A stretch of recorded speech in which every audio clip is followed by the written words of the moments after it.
할렐루야. 오늘 아침 어떻습니까? 좋다고 해야 좋아지는 것이니 이 원리를 아시는 분은 늘 입술에 복록으로 산다라고 했으니 우리가 늘 좋다고 해야 됩니다.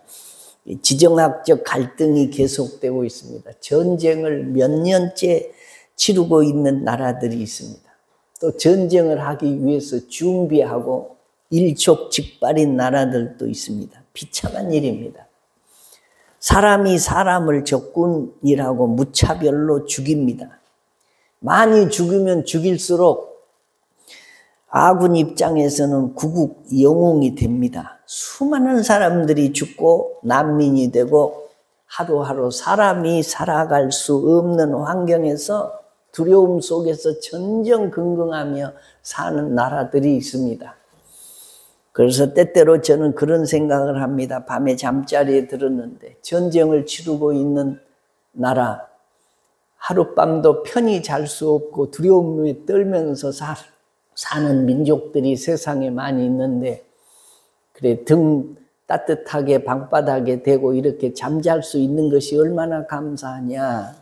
우리나라도 위험하기 짝이 없는 나라인데 그래도 오늘까지는 이렇게 평안하게 잠잘 수 있으니 감사하다라고 생각하면서 잠들 때가 많습니다.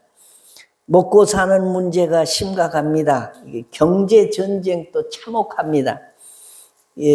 미국의 트시라고 하는 대통령이 이게 자국 우선주의에서 관세를 많이 때려 매겨 가지고 금융시장이 불안해지고 있습니다. 뿐만 아니라 기후위기의 변화로 사람이 감당할 수 없는 천재지변들이 무수히 일어나고 있습니다. 인공지능, 사이버 공격, 정보 왜곡, 가짜뉴스, 이 기존 질서가 흔들리고 신뢰가 흔들리고 있습니다. 그러다가 보니까 사람이 사람을 믿을 수 없는 시대가 되었습니다. 정치 체제도 마찬가지입니다. 민주주의, 사회주의, 공산주의, 독재체제, 진보, 보수, 이 가치 중에 어떤 것이 진리고 어떤 것이 옳은지 분별이 안 되고 이거 충돌하는 것을 보고 어떤 자세를 취해야 하는지에 대한 혼란이 이게 계속되고 있습니다. 영적, 도덕적 위기도 도래했습니다. 우리 그리스도인의 구원받은 하나님의 백성들의 목표가 뭐냐? 땅에서는 성결입니다. 어떻게 하든지 거룩하게 살아야 하는 것이 우리 그리스도인의 목표인데 나라가 뒤숭숭합니다. 그저 깨끗한 사람, 애국자가 좀 나와서 이 나라를 이끌어 가겠다고 하는 사람들이 나오면 좋은데 나라를 구하겠다고 하는 사람들을 보면 이게 신뢰가 안 갑니다. 그러니 심란하고 걱정입니다. 좋은 소식보다는 부정적인 소식이 늘 들려와도 우리는 주 안에서 좋다고 잘 되고 있다고 말을 해야 됩니다. 소망 중에 인내하면서 하나님의 백성 신분을 잘 지켜가야 됩니다. 민수기 14장 28절에 여호와의 말씀에 나의 삶을 가르쳐 맹세하노라. 너희 말이 내 귀에 들린 대로 내가 너희에게 행하리니 라고 말씀하는데, 우리가 하는 말이 긍정적이고 영적이고 소망과 희망의 말을 하면 그 말이 여호와의 귀에 들린 대로 이루어 주시는 하나님이 복되게 잘되게 해 주실 것을 믿고 우리가 항상 긍정적이고 영적이고 소망적인 말을 해야 된다라는 겁니다. 믿는 사람의 말에는 능력이 있습니다. 하나님이 내 입에서 나가는 말대로 이루어 주시기 때문입니다. 죽겠다 하면 결국 죽습니다. 살겠다 하면 결국 사는 길이 열리는 것입니다. 그래서 믿는 사람은 말을 잘해야 돼요. 말 잘하면 그 말대로 되는데, 내가 말을 하면 첫째는 하나님이 내 말을 듣습니다. 둘째는 하는 내가 내 말을 듣습니다. 셋째는 상대가 내 말을 듣습니다. 넷째는 마귀도 내 말을 듣습니다. 그리고 그 말이 영향력을 끼치고 복이 되게도 하시고 저주가 되게도 하시는데 내 말을 듣고 하나님도 판단하시고 내 말을 그대로 이루십니다. 마귀도 내 말을 듣고 역사를 시작합니다. 말하는 거 보니까 저 사람은 너무 단단해서 내가 미혹하고 유혹해도 안 넘어오겠구나. 그리고 포기를 합니다. 근데 내 말이 넘어갈 만큼 약하고 영적으로 힘없는 말을 하고 부정적인 말을 하고 원망의 말을 하면 내 수준하고 비슷하네 하고 자꾸 마귀가 우리를 붙들고 흔듭니다. 그러므로 말을 잘하는 것이 복이다. 믿으시면 아멘. 여러분의 어린 시절은 어떠했습니까? 어린 시절 없는 사람이 누가 있겠습니까? 저는 시골에서 태어나서 이게 시골에서 자라고 시골에서 초등학교를 다니고 시골에서 중학교까지 다녔기 때문에 어린 시절 하면 시골에 대한 추억이 많습니다. 약 3km 정도 되는 이 초등학교를 다니고 그 고학년이 되었을 때는 학교 갔다 오면 집에 들어갑니다. 집에 들어가면 집에 아무도 없는 빈집이라는 것을 압니다. 왜 그렇습니까? 부모님은 다 들러 나가서 이게 일을 하고 계시기 때문에 해가 져야 들어오십니다.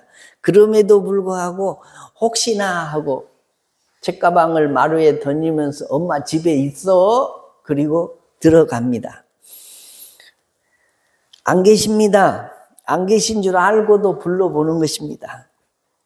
들에 나가고 안 계시니 마루에 책보자기를 던져놓고 참 부지런했습니다. 제가 어릴 때부터.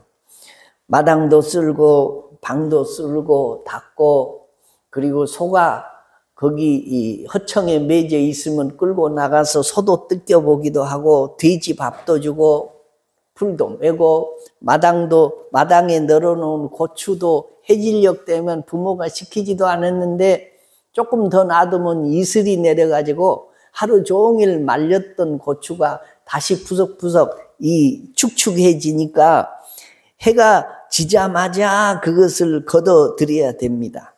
그리고 열심히 부모를 돕습니다. 학교 안 가는 때는 고사리 손이어도 들에 같이 나가서 보리도 베고 벼도 뱄습니다. 공부는 언제 했냐? 그래도 저는 항상 자랑 같지만 이 상장을 받았습니다. 월말고사를 보고 또 학기 말고사를 봐도 항상 상장을 받았어요. 옛날에는요, 점수를 7, 80점만 맞아도 상위권이에요. 상당히 공부를 잘한 편에 들어갑니다. 근데 요즘에는 아이들이 얼마나 똑똑한지 100점, 올백을 맞아도 올백짜리가 수두룩해요. 그러니까 웬만큼 잘해가지고는 상 받는 일이 드물고 1등 하기가 어렵습니다. 부모님이 공부를 못하신 분들이었지만은 무학자들이셨지만 아마 우리 부모님도 공부를 하셨으면 잘 할 수 있는 그런 유전자를 지니고 계셨던가 봐요. 그래서 우리도 다른 아이들보다는 공부를 항상 뒤떨어지지는 않았습니다. 그래서 우리 집에는 이 벽면에 상장이 그냥 한 벽면을 다 차지하고 있어요. 제 상장, 동생들 상장에서 항상 가득 차. 도배를 할 때는 다 뜯어내면 또 흐지부지 돼서 다 버렸는데 또 도배를 해놓고 이게 1, 2년 지나면 한쪽 벽에 상장이 수두룩하게 붙어 있었습니다. 공부도 꽤나 잘했습니다. 경제적으로는 매우 힘들었지만 그래도 생각해보면 그 시절이 그 나쁜 시절은 아니었던 것 같고 추억이 많이 있었습니다. 그래서 누가 옛날로 다시 돌아가면 어떠냐라고 물으면 고개를 살살 흔들겠죠. 그렇게 힘든 때가 없었으니까. 그래도 좋은 추억이 있던 시절이었습니다. 좋은 기억만 있는 것은 아닙니다. 상처도 많았지요. 가난해서 받은 상처들이 많았습니다. 좋은 옷과 새 옷을 몇 번 못 입어서 친구들과 늘 비교가 되었습니다. 열등의식 때문에 받은 상처들 부모에게 받고 이웃에게 받고 친구들에게 받은 상처들도 많았습니다. 우리는 다 어린 시절을 가지고 있습니다. 어린 시절은 훗날 생각을 해보면 어린 시절에 받았던 영향이 일생을 지배하고 있다는 사실을 알게 됩니다. 우리가 어린 시절의 성장 과정을 다 기억하지 못한다고 할지라도 많은 영향을 받으면서 성장해 왔습니다.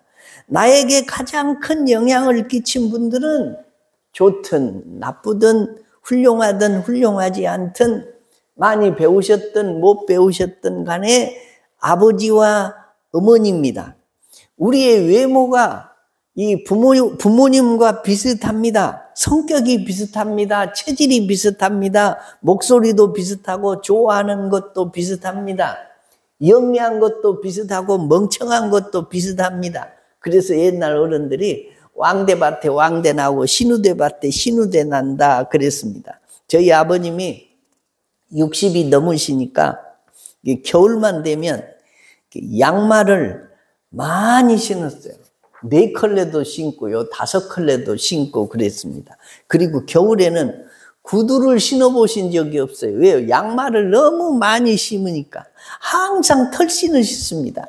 한번 양말을 벗어놓으면 이게 4컬레, 5컬레를 벗어놓으면 이게 수북합니다. 세탁기도 없던 시절에 우리 어머님이 매일 4컬레, 5컬레를 벗어놓으니까 고생을 많이 하셨지 않겠습니까? 그래서 제가 속도 모르고 아버님, 양말을 왜 그렇게 많이 신으세요? 보기도 싫고 빨래도 많이 나오고 어머니 고생시키고 둔하고 그런데 나같이 하나만 신고 다니면 얼마나 날렵하고 좋습니까? 그때 우리 아버님 하신 말씀이 겨울이 되면 발이 시렵다. 발이 왜 시려울까? 나는 안 시려운데 그런 얘기를 했는데요. 세월이 흘렀습니다. 제가 60이 넘고 나니까 요즘에 겨울이 되면요, 이게 발이 시립니다. 새벽 기도를 다녀오고 나면 한참 이불 속에 넣고 있어도 이게 발이 녹지를 않아요. 찬바람이 발에 부딪히는 느낌이고 맨발로 대리석을 밟고 있는 느낌입니다. 그래서 우리 아버님이 그 겨울에 이런 느낌이셨던가 보구나. 그래서 항상 털신을 신고 양반을 너댓컬레 신었던가 보구나. 요즘은 조금 제가 이 증세가 좀 완화됐습니다. 조금 건강해졌는지 모르겠습니다. 이런 것들도 부모님께 이어받은 거죠. 아버님의 DNA가 내 속에 있는 것이죠.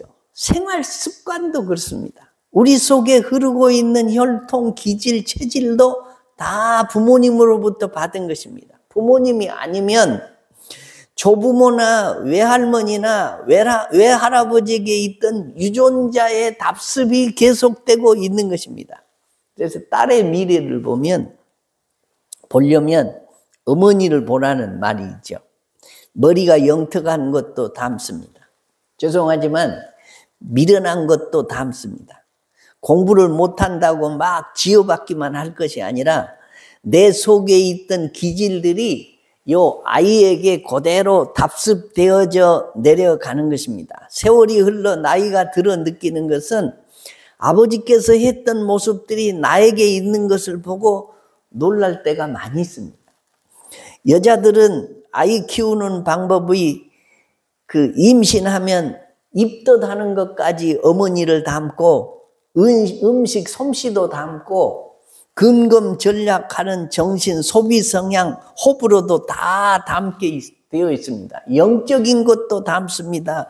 육신적인 것도 담습니다. 정신적인 것도 담습니다. 이게 흰머리 나는 것까지도 다 담습니다. 제 아내는 장모님을 닮아서 지금은 시커멓게 보이지만 물을 안 들이면 할머니 중에 할머니 같이 보여요. 저는 아버님을 닮아가지고 우리 아버님이 흰머리가 별로 없었거든요. 저는 물 들여본 적이 하나도 없는데 이건 자연머리입니다. 내가 이렇게 갖고 싶어서 가진 것이 아니고 부모님의 DNA를 그대로 물려받았기 때문에 그렇습니다. 뿐만이 아니라 후천적으로 보고 배운 것도 닮아갑니다. 우리 속에는 어린 시절에 부모의 영향, 형제들의 영향, 환경 때문에 형성된 내가 내 속에 나도 모르게 숨어 있는 것입니다. 아버지가 살아왔던 삶의 모습이 자녀들에게 반복된다는 사실은 우리들에게 놀라운 일입니다. 욕하면서도 배우고 싫어하면서도 답습하는 것입니다. 어린 시절에 경험했던 모든 영향은 우리가 지금은 어른이 되고 아버지가 되어도 그대로 잠재되어 존재하고 있었다는 것입니다. 유년기를 지배했던 형상이 평생의 삶의 스타일과 의식구조를 결정하고 지배한다는 거죠. 지금 우리는 부모로부터 받은 내 모습이 있고 그 모습을 자녀들에게 이게 번복시키고 있는 것입니다. 모든 아이는 어른들의 아버지다라고 하는 심리학자의 말은 옳은 말입니다. 이것은 중요한 교훈을 주고 있습니다. 어떤 사람도 자기 성장해온 어린 시절을 끊어버릴 수가 없습니다. 결국 어린 시절 부모에게서 받은 삶의 현장을 자기들이 그대로 반복하고 있다는 사실입니다. 뭘 보면 알 수 있냐? 어른이 되어도 어린아이처럼 기대고 싶고 위로하고 싶고 어루만져 주었으면 좋겠고 안아주었으면 좋겠고 보살펴주면 좋겠고 나이가 들수록 내가 할 일을 대신해 주었으면 좋겠다 하는 아이가 어머니를 아버지를 의지하는 마음이 있듯이 성인 아이가 우리의 본성에 있다라는 거죠. 그래서 늙으면 아이 된다라는 말이 꼭 맞는 말입니다. 우리들에게는 하나님께서 인간을 창조하실 때 주셨던 순수한 형상도 있지만 이 세상에서 받은 영향으로 잘못 형성된 것들이 더 많이 있습니다. 그렇기 때문에 바울 사도가 고린도 교인들에게 보낸 편지에서 중대한 교훈을 말하고 있습니다. 오늘 11절입니다. 같이 한번 읽어보겠습니다. 시작. 내가 어렸을 때에는 말하는 것이 어린아이와 같고 깨닫는 것이 어린아이와 같고 생각하는 것이 어린아이와 같다가 장성한 사람이 되어서는 어린아이의 일을 버렸노라. 아멘. 많은 사람들이 어린아이의 일을 버리지 못하고 어렸을 때 받았던 나쁜 습관과 성격과 인간성을 가지고 그대로 인생을 살면서 자기도 괴롭고 함께 사는 사람도 괴롭고 이 역사도 괴롭게 만들고 있다라는 거죠. 어린아이의 일을 버려야 되는데 어린아이를 늙어서도 버리지 못한 사람들이 있다라는 거죠. 어린아이의 일이 뭡니까? 어린아이일수록 도움이 필요합니다. 사람들의 손이 필요합니다. 먹고 입고 싸고 씻고 놀아줘야 됩니다. 어린아이들은 매사가 사랑하는 마음 때문에 그러는 거지 귀찮게 합니다. 어른이 돼 갈수록 점점 어린아이의 일을 버리고 도움받았던 상태를 벗어나서 도움을 주고 사는 성인으로 바뀌어가는 겁니다. 생각을 해보면 사도 바울이 고린도 교인들에게 이 사랑장 고린도전서 13장에서 왜 이 말을 했냐? 당시에 고린도 교인들은 방언도 했습니다. 예언도 했습니다. 통역도 했습니다. 그리고 통변도 했습니다. 많은 지식이 있었고 능력이 있었습니다. 그럼에도 불구하고 사도 바울은 저들에게서 신앙의 유치한 면을 너무 많이 봤다라는 거죠. 저들이 신앙적으로 성숙한 것처럼 영적 은사, 방언을 하고 치유의 은사도 있고 능력 행함도 있고 신령한 것을 행하는 반면에 말하는 소리를 들어보면 너무 유치했다라는 거죠. 무슨 어린아이 같았다라는 거죠. 저들은 남이 알아듣지 못하는 신령한 방언을 하면서도 남들과 대화할 때는 남의 흉이나 보고 비난하고 유치한 소리를 하고 있었습니다. 그래서 너희가 말하는 것이 어른과 같이 된 것 같지만 어린아이의 말을 하고 있구나 라고 말한다는 거죠. 저들이 영분별을 합니다. 전혀 알 수 없는 신령한 통변을 합니다. 신령한 은사들을 가졌습니다. 성경을 아는 것도 탁월합니다. 그런데 사람들을 이해하는 것은 어쩌면 그렇게 어린아이 같으냐라는 거죠. 하늘의 비밀을 많이 깨닫고 저들의 놀라운 말을 하는데도 전혀 남의 말을 듣지 않고 교회 안에서는 분쟁을 일으키고 싸우는 것입니다. 은혜를 받을 때는 어른 같더니만 은혜가 떨어지니까 유치한 어린아이 같더라라는 거예요. 저들은 남들 속에 있는 생각까지 꿰뚫어 볼 수 있는 은사가 있었습니다. 예언의 은사도 있었습니다. 투시의 은사도 있었습니다. 방언의 은사도 있고 능력 행함의 은사도 있었습니다. 방언 통역의 은사도 있었습니다. 그런데 그들의 삶은 아주 사소한 생각으로 분란하고 분쟁하고 서로 싸우더라라는 거죠. 사도 바울이 너희는 말하는 것이 어린아이요 깨닫는 것도 어린아이요 너희가 생각하는 것도 어린아이요 너희가 하나님을 생각한다고 말하고 놀라운 하늘의 신비한 비밀을 말하고 방언을 하고 있지만 그 다 어린아이같이 삶에서는 유치한 일들을 그렇게 교회 안에서 하고 있냐라고 책망하는 거죠. 마치 부부가 말다툼하고 싸우는 거하고 비슷합니다. 부부는 인류 평화와 남북 통일과 세계의 모든 일들을 위해서 싸우는 사람은 하나도 없습니다. 싸우는 것은 그저 양말짝을 왜 이렇게 뒤집어 놨냐, 비누를 왜 쓰고 제자리에 안 뒀냐, 밥을 먹을 때 제 시간을 왜 이렇게 밥을 차려놨는데 늦게 오냐. 알고 보면 아무것도 아니요. 그 사는 거 죽고 사는 문제도 아니고 성공과 실패의 문제도 아니고 남북 통일이라는 인류 평화의 문제도 아니고 그저 싸우는 것은 유치하기 짝이 없는 것 가지고 부부가 자꾸 싸웁니다. 고린도 교인들이 그랬다는 거예요. 아니 예언의 은사도 있습니다. 방언의 은사도 있습니다. 영분별의 은사도 있습니다. 능력 행함의 은사도 있습니다. 그런데 교인들끼리 모여가지고 서로 얘기하는 걸 보면 어린아이의 일을 버리지 못하고 유치하기 짝이 없는 어린아이가 과자 부스러기 하나 가지고 싸우고 장난감 가지고 싸우고 죽기 살기로 다투고 싸우는 것과 마찬가지로 고린도 교회 교인들도 교회에 들어와서 성경을 깨닫고 말씀을 듣고 은사에 들어가면 신령한 사람들 같은데 사람들끼리 만나서 교제하는 거 보면 다 유치한 어린아이 같이 서로 싸우고 분쟁을 하더라라는 거죠. 곰곰이 생각을 해보면 우리는 거듭난 사람들입니다. 동의하시면 아멘. 하나님의 자녀요 천국 백성입니다. 성령을 모신 사람들입니다. 오늘 죽어도 하나님의 나라에 들어갈 사람들입니다. 의젓하게 찬송을 부르고 기도하고 전도하고 봉사하는 것을 볼 때에 다 거룩한 선민입니다.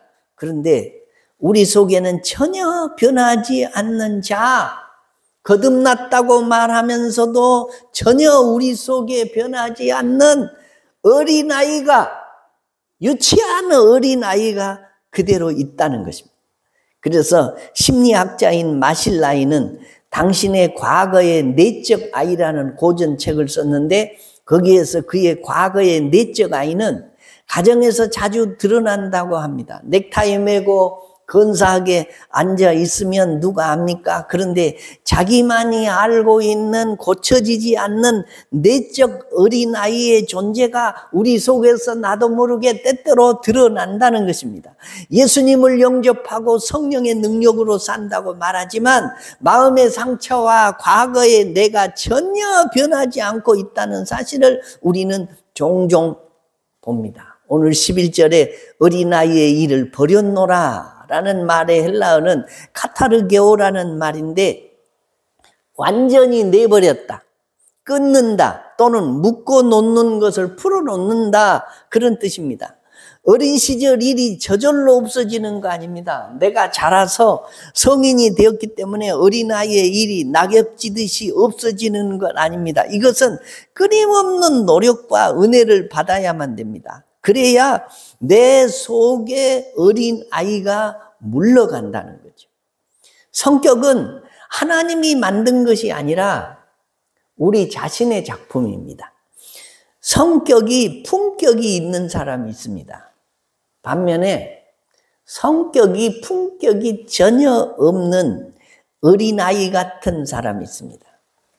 성격 안 좋은 사람이 성격 안 좋은 사람을 못 봐줍니다. 성격 좋은 사람은 성격 안 좋은 사람을 그냥 쉽게 받아들이고 이해를 합니다. 그러니까 성격 안 좋은 사람이 성격 안 좋은 사람을 이해하거나 받아들일 수 없으니까 만나면 트러블이 생깁니다.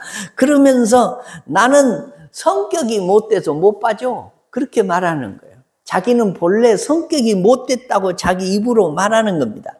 그렇게 말하니까 말한 대로 하나님이 이루어 가시니까 평생 그렇게 사는 것입니다. 내적 아이가 그 속에 자리 잡고 있는 겁니다.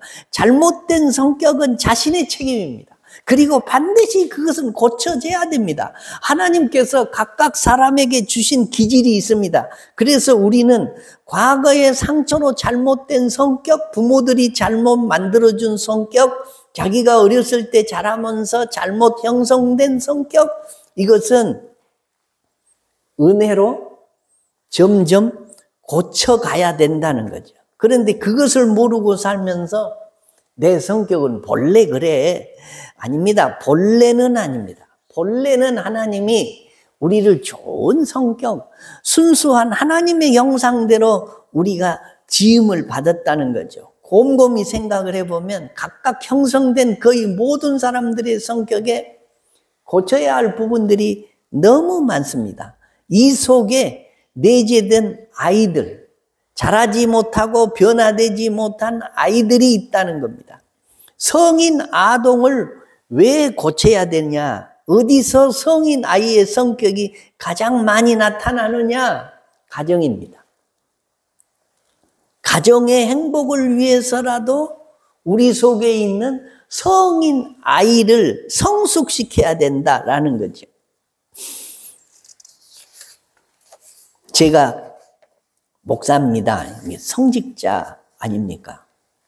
그러니까 집에서도 목사여야 되고 교회에서도 목사여야 되고 세상에서도 목사여야만 합니다. 그런데 제가 가장 목사답지 못한 곳이 어딘지 아십니까? 집입니다. 내 집. 아내에게 목사답지 못한 부분이 사실은 가장 많습니다. 그래도 제 아내는 제가 물으면 당신은 그래도 훌륭한 목사님이야 라고 자꾸 이야기를 합니다마는 이것이 딜레마입니다.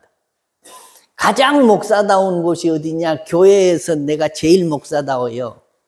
세상에서도 가면 혹시 목사님 아니세요? 이렇게 묻는 사람이 많아요. 그러니까 세상에서도 목사다운가 봐요. 그런데 집에 가면 가장 목사답지 못해요. 마찬가지. 우리가 세상을 사는데 직장에서도 내 직위하고 비슷하게 잘 살아요. 일도 잘하고. 또 밖에 나가서 친구들과 세상 사람들 대할 때도 내 격에 맞도록 살아요. 근데 가장 내 격에 맞도록 못 사는 곳이 어디냐? 집이에요. 집. 아내고 남편이고 자식들 앞에서 가장 나답지 못하게 사는데, 나답지 못하게 사는 게 뭐냐? 어린아이같이 유치하게 산다. 유치하게. 격에 맞지 않도록 성인 아이같이 산다라는 겁니다. 우리가 예수 믿고 술 끊고 담배 끊는 외형적인 행위도 거룩함을 향해서 나아가는데 절대적으로 필요하지만 내재적 자아, 감추어진 자아를 발견하고 변화를 반드시 시켜야 된다라는 거죠. 남도 알고 나도 아는 내가 있습니다. 남들은 모르는데 나는 아는 내가 있습니다. 남들은 아는데 나는 모르는 내가 있습니다. 남도 모르고 나도 모르는 깊은 내가 있습니다. 내가 이렇게 될 줄 나 전혀 몰랐다고 그렇게 말할 때가 있습니다. 이것들을 하나님 앞에서 기도하면서 찾아내서 고쳐야 한다는 거예요. 우리 속에 분노하는 아이가 있습니다. 마음속에 깊은 분노가 심어 있습니다. 강압적이고 권위적인 부모의 지나친 훈계 때문에 속에서 반항심이 싹튼 아이들은 가출을 하든지 아니면 있기는 하지만 이 속에 표출되지 않는 반항심을 가지고 도피하고 있을 뿐입니다. 강압적인 부모에게서 받는 어린 소년이 형성된다라는 거죠. 의존적 아이가 우리 속에 숨어 있습니다.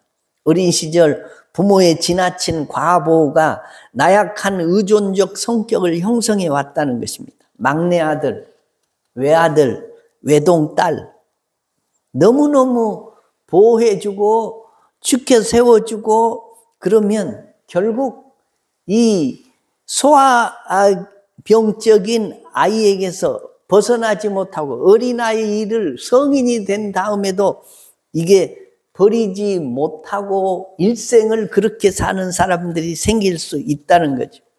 유치원 아이가 얼굴을 닦고 선생님 얼굴 닦아주세요. 네가 닦아라. 못 닦아요. 너 손 있지 않냐? 저는 항상 우리 엄마가 얼굴을 닦아주는데요. 선생님이 닦아줘야죠. 이런 사람은 장성해서 결혼을 하고 세수하고 나서 여보 얼굴 닦아줘. 이렇게 내밀 사람. 그 어린아이를 늙어도 이게 버리지 못하고 늙어서 병중에 있으면 그저 내 얼굴을 다른 사람이 다 닦아줘야 된다고 생각을 하고 사는 것입니다. 이런 인간적인 근성, 어린 시절에 형성된 자아가 내 속에 감추어져 있어서 성인은 됐는데 그대로 살아가는 경우가 많이 있다는 겁니다. 그런데 우리만 그런 게 아니고 고린도 교회 교인들이 성령 충만하고 은사를 경험하고 그런 하늘의 놀라운 비밀을 가지고 깨닫고 영적인 이 높은 수준에 있는 사람들도 성도와 성도끼리 교제할 때는 어린아이의 품성, 아주 유치한 품성들이 나와가지고 서로 상처를 입고 상처를 주고 그런 시절을 살았다라는 거죠. 그래서 바울 사도가 제발 어린아이의 일을 버려라. 어린아이의 일을 버리고 성인답게 어른답게 좀 살아라 라고 말씀하고 있는 것이 오늘 본문 말씀이다 라는 것입니다. 사랑하는 성도 여러분, 지금으로부터 250년 전에 독일에 술고래가 된 요크라는 여자가 있었습니다. 이 여자는 술로 헤매다가 술 때문에 죽었습니다. 그 후손들을 조사해 봤는데 그의 후손들이 100년이 흐른 다음에 834명이나 늘었더라라는 거죠. 엄청나게 늘었습니다. 그 중에 거지가 142명, 매춘부가 142명, 사생아가 109명, 양육원의 신세진자가 304명, 범죄자가 76명, 그 중에 살인자가 7명이나 되었다고 그럽니다. 오늘 우리는 어린아이의 일을 버렸노라. 이 내재적인 자아를 치유하기 위해서 우리 자신들이 참으로 하나님 앞에 기도해야 됩니다. 현재 자기 자신을 원망하거나 성격에 대해서 불평하지 말고 이것을 극복하는 수용성을 가져야 됩니다. 말씀을 맺겠습니다. 호주에서 제일 먼저 보호받는 대상자가 누군지 아십니까? 첫째는 어린아이입니다. 두 번째는 여자입니다. 그리고 세 번째는 노인을 보호한답니다. 그 다음에 네 번째로는 이게 남자가 아니라 애완견을 보호한다고 합니다. 그리고 맨 나중에 보호받는 사람이 이게 남자라고 합니다. 남자들이 참 불쌍하죠. 그런데 남자들도 보호받아야 할 사람들이에요. 그런데 어린아이, 성인 어린아이가 이 마음속에 자리하고 있어서 보호해 주기를 바라는데도 남자라는 이름 때문에 아무도 보호해 주지 않습니다. 강아지보다도 더 보호를 못 받을 사람이 이게 남자들이다라는 겁니다. 오늘은 이게 어린이 주일입니다. 여러분은 어린이라는 말은 어떤 뜻을 지니고 하는 말인지 아십니까? 어린이라는 말은 어리신이, 그러니까 어르신을 그렇게 말하듯이 어리신이 어린 사람들을, 어린 아이를 어른으로 생각해 주는 높임말이 어린이입니다. 옛날에는 그냥 어린이를 그냥 애새끼 요 정도로 그냥 표현을 했죠. 그런데 무시당하면서 살고 있던 아이들을 존중하면서 부르기 위해서 지은 말이 어린이입니다. 어린이는 당연히 보호받고 존중이 여김을 받아야 됩니다. 그러나 이 어린이는 평생 어린아이로 있으면 안 됩니다. 어린아이는 자꾸 자라야 돼요. 성장해야 됩니다. 가장 부모의 가슴을 아프게 하는 게 뭐냐? 어린아이가 자라지 않는 거죠. 자라지 않는 어린아이를 키우는 부모의 마음이 어떡하겠습니까? 마찬가지입니다. 하나님도 우리가 어린아이의 일을 버리고 자꾸 자라기를 원하세요.